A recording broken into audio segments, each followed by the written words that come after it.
Hey guys, I'm Coach Kristi, and today what I want to talk to you about is habitat. I get questions somewhat regularly about horse behavior that comes about in the springtime. Oftentimes horses are a little bit squirrely in the springtime for a couple of reasons. One, as the days get longer, if you have mares and or stallions, their hormones are going to start to shift and they're going to start having thoughts about making babies. That's just nature.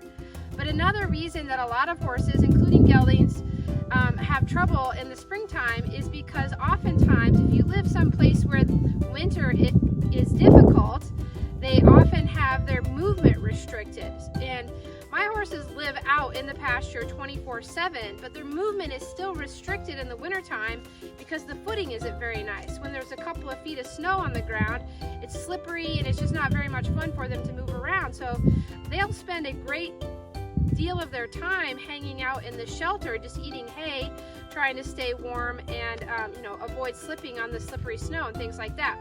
Even now the footing's not super great because the snow is just melted and it's still slippery. So my horses are moving around a bit more because they can see the grass and the earth.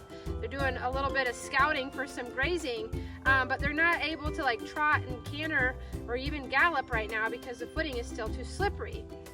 So with that then will come some behavioral challenges. Horses who have been confined for any length of time are likely to have some sort of emotional challenges because of that.